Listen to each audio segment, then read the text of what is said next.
हमारे बच्चों का, हमारे युवाओं का भविष्य बचाना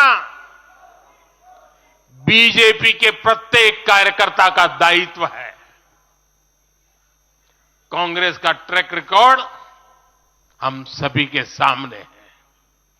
कांग्रेस अस्थिरता की जननी है। कांग्रेस परिवारवाद की जननी है।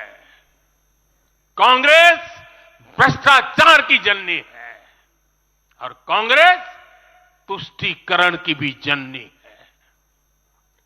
70 के दशक में जब देश में कांग्रेस के विरुद्ध गुस्सा बढ़ना शुरू हुआ तो खुद को बचाने के लिए इसने अस्थिरता का सहारा लिया।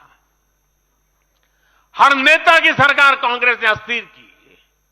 आज यहां प्रस्ताव के समय इसकी चर्चा आई है तो मैं ज्यादा उसके लिए कहता नहीं हूं।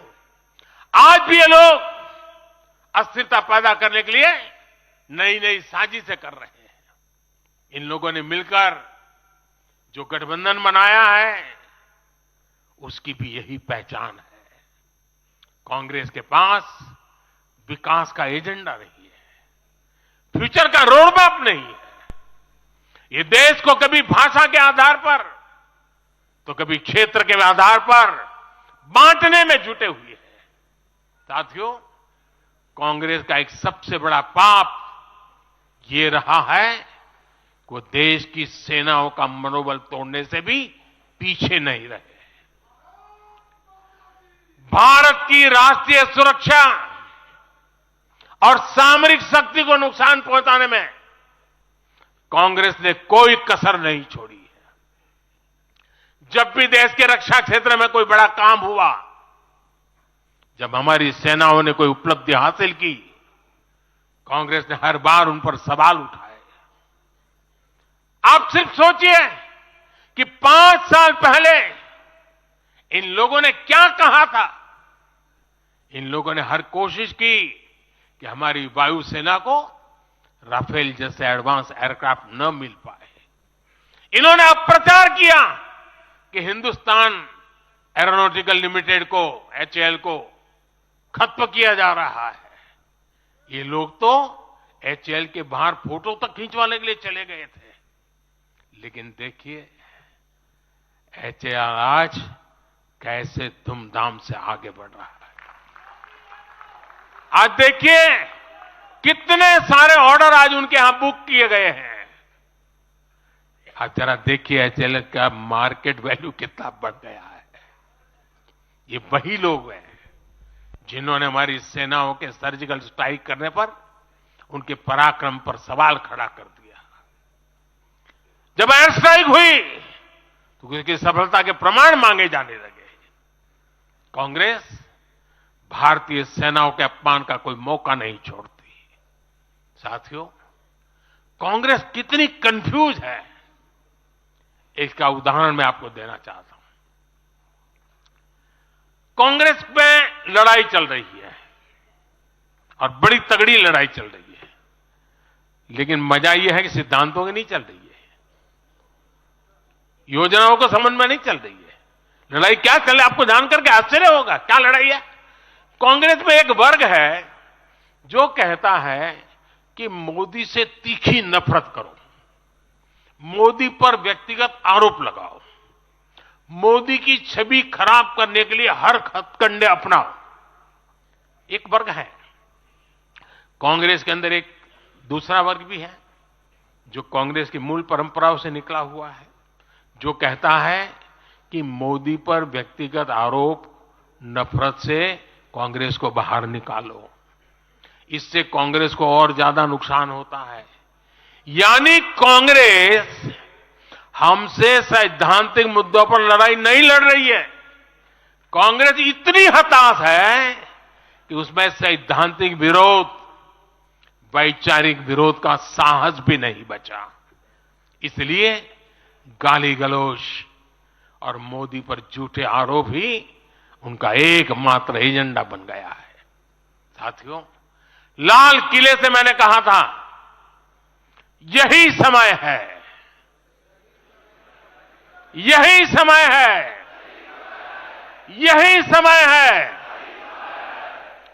भारत के इतिहास में आज वो समय आ गया है जब हमें अपने देश का भाग्य बदल देना है।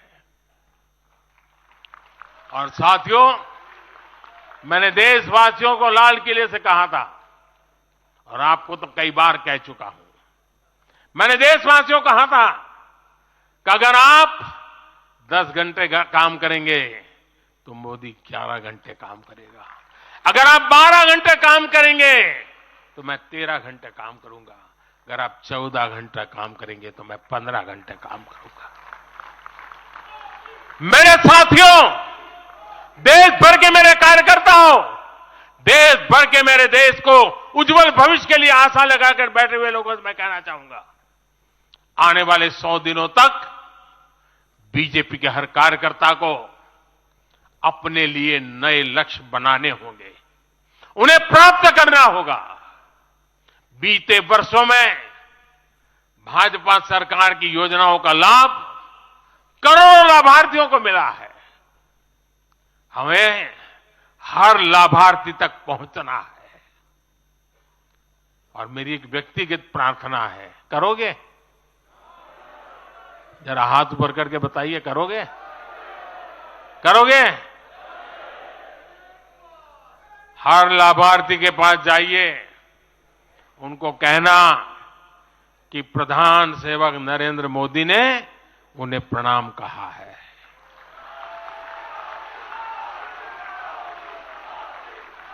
और इसमें आपको नमो ऐप से भी बहुत मदद मिलेगी।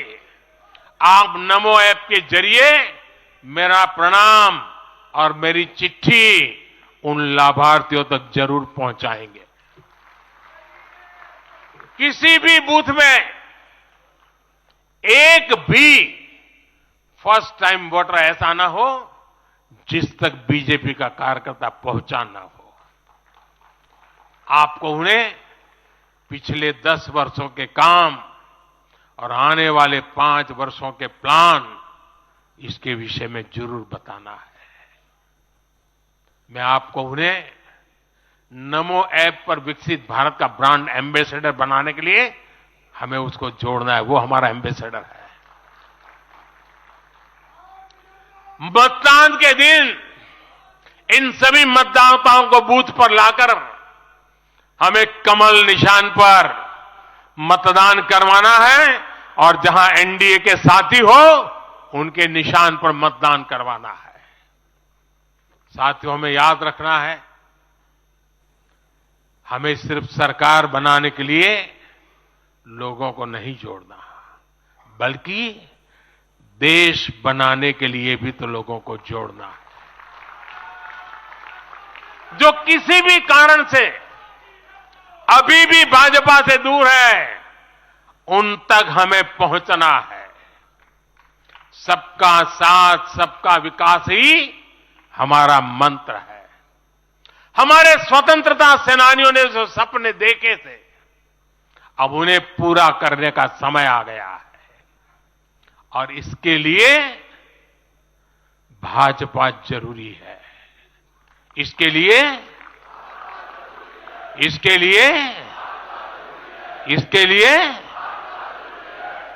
लिए भाजपा सरकार जरूरी है। आज देश की जनता कह रही है, भ्रष्टाचार पर सख्त कार्रवाई होती रहे, इसलिए महंगाई पर लगाम लगी रहे, इसलिए देश के दुश्मनों में डर बना रहे, इसलिए निवेश और नौकरी के अवसर बढ़ते रहे, इसलिए भारत तीसरी बड़ी सबसे आर्थिक ताकत बने, इसके लिए भारत में तेजी से इंफ्रास्ट्रक्चर का निर्माण हो, इसलिए आत्मनिर्भर भारत अभियान सफल हो, इसलिए करोड़ों भारतीयों को मुफ्त राशन मिलता रहे, इसलिए किसानों को सम्मान निधि मिलती रहे, 100% लाभार्थी तक तेजी से लाभ पहुंचे, इसलिए साथियों, आप यहां से एक नए संकल्प के साथ अपने क्षेत्र में जाएं। अब की बार अब की बार 400 पार। अब की बार इस मिशन पर हमें जुट जाना है। आप सबको मेरी तरफ से अनेक अनेक शुभकामनाएं हैं। मेरे साथ बोले भारत माता की।